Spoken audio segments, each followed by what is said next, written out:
মানুষ তোমার মনে রেখো, ফা খলাফা মিন বাদিহিম খলফ, অতঃপর তাদের পরে এলো অপদার্থের দল, আদাউস সলাত, যারা তাদের সলাতকে নষ্ট করলো, যারা তাদের নামাজকে নষ্ট করলো। আবার শোনেন, কথা বুঝতে পারেননি, আবার দেখেন আল্লাহ বলছেন ফা খলাফা মিন বাদিহিম খলফ, অতঃপর তাদের পরে এলো অপদার্থের দল, আদাউস সলাত, যারা তাদের নামাজকে নষ্ট করলো, অত্তাবাউস শাহওয়াত, যারা কুপ্রবৃত্তির অনুসরণ করলো, অর্থাৎ মন মতো চললো যারা, তারা অপদার্থ। আল্লাহ বলছেন ফাসাউফা ইয়ালকাউনা গাইয়া, অচিরেই আমি আল্লাহ তাআলা তাদেরকে ভ্রান্ত পথের শাস্তি ভোগ করাবো।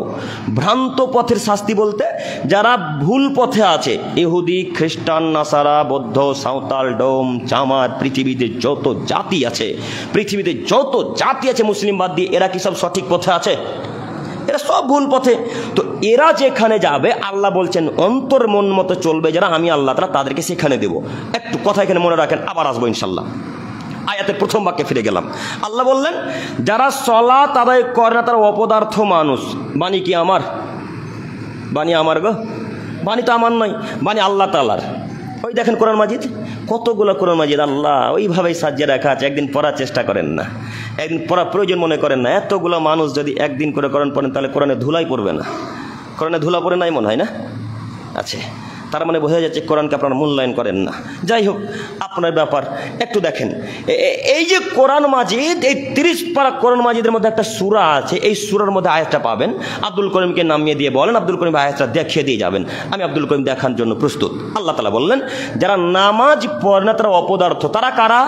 অপদার্থ।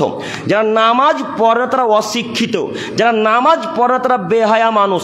এই বাক্যটা আরবি থেকে যদি আমি বাংলাতে করে শোনাই আপনাদের মোরগাঁওয়ের মানুষকে, তাহলে আমি অপরাধী না আল্লাহ অপরাধী গো?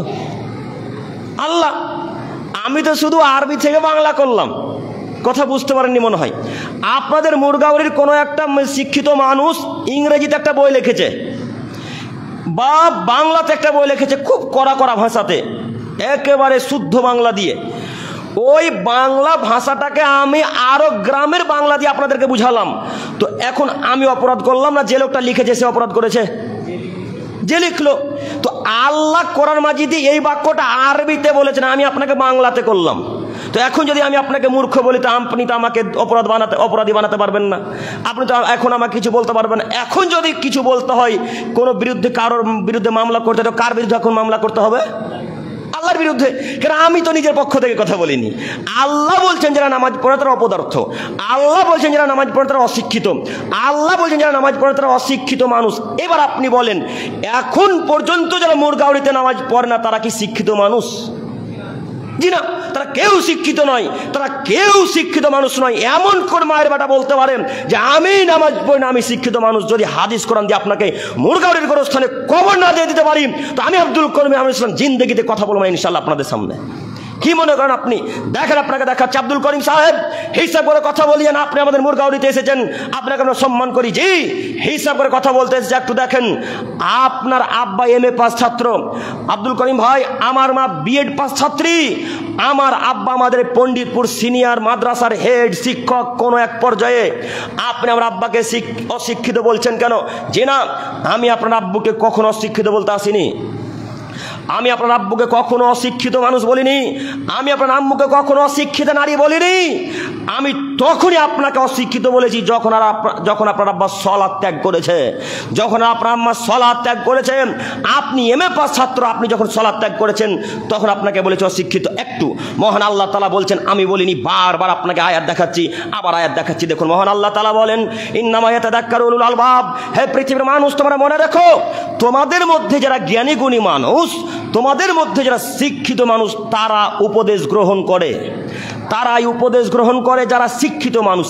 এবার আপনি বলেন, এতক্ষণ যাবৎ মোটামুটি 8 ঘন্টা প্লাস যাবৎ বক্তব্য রাখছি, এই 8 ঘন্টা যাবৎ যত কথা বললাম সব উপদেশমূলক কথা না উপদেশের বাইরে কথা? উপদেশমূলক। যদি এইগুলো উপদেশমূলক কথা হয়, আজকে এই জায়গাতে এবং আমাদের আলোচনা পৃথিবীর যেখান থেকে, যে প্রান্ত থেকে শুনুক না কেন, তারা আজকে যারা এই উপদেশ গ্রহণ করে নেবে তারা সবাই শিক্ষিত। আপনি সিগনেচার করতে জানুন না জানুন, আপনি ইংলিশে পড়তে পারুন না পারুন, আপনি বাংলা পড়তে জানেন না জানেন, আপনি সিগনেচার সই করতে জানেন না জানেন, আল্লাহর বাণীতে আপনি শিক্ষিত মানুষ। আপনার আব্বা মাঠে ঘাটে কাজ করে, পাট নিরা বুঝলেন কি, পাটের ঘাসগুলো তুলে ফেলে, জমির ঘাসগুলো তুলে ফেলে দেয়। তো ওই আপনার আব্বু সিগনেচার করতে পারে না, কিন্তু আপনার আব্বা সালাত আদায় করে। এখন বলেন তো আপনার আব্বা শিক্ষিত না শিক্ষিত? বুঝতে পারেননি? আপনার আব্বা শিক্ষিত। আল্লাহর বাণীতে আমি বলিনি, আল্লাহ বলছেন যারা সালাত আদায় করে তারা শিক্ষিত। আর যদি আপনার আব্বা প্রফেসর হয়, আপনার আব্বা MA পাস ছাত্র হয়, আপনার আব্বা যদি স্কুলের হেড টিচার হয়, সালাত যদি আদায় না করে আল্লাহর বাণীতে, আপনার আব্বা কি অশিক্ষিত? এবার আপনি হিসাব করে চলেন যে আপনার আব্বাকে শিক্ষিত আজকে থেকে বলবেন না অশিক্ষিত বলবেন। আবার দেখবেন কিছুক্ষণ পরে আপনার আব্বার প্যান্টটা টাকুর নিচে ঝুলানো আছে, টাকুর নিচে। টাকুর বুঝলেন কি? এই যে গোড়ালি, গোড়ালি কথা বুঝতে পারেননি? এই যে গোড়ালি, দেখেন আপনার আব্বার প্যান্টটা টাকুর নিচে আছে কিনা। এই লোকটাকে যদি শিক্ষিত বলেন তাহলে মূর্খ কে? কে মূর্খ? আপনার আব্বাই মূর্খ। আপনার আব্বাকে বলেন, আব্বা এই MA পাস বিদ্যাটাকে আমাদের গোরস্থানে পুঁতে দেন, দিয়ে আবার নতুন করে মাহাদুর সালাফি যাবেন, দিয়ে বিদ্যা অর্জন করে আসবেন। মাহাদুর সালাফি চিনতে পারলেন? লালগোলা মাদ্রাসা আছে একটা, মাহাদুর সালাফি, স্টেশনের উপরে নাই? স্টেশনের উপরে একটা মাদ্রাসা আছে, ওখানে গিয়ে আবার বিদ্যা অর্জন করতে বলেন আপনার আব্বাকে। আপনার আব্বা জানে না বিদ্যা কাকে বলে।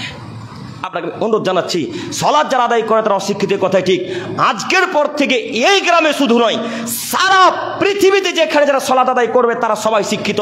আর পৃথিবীতে যেখানে যারা সালাত আদায় করবে না, সে যদি উচ্চ থেকে উচ্চতর মানের শিক্ষিত মানুষ হয়, তবুও তিনি আল্লাহর ভাষাতে অশিক্ষিত।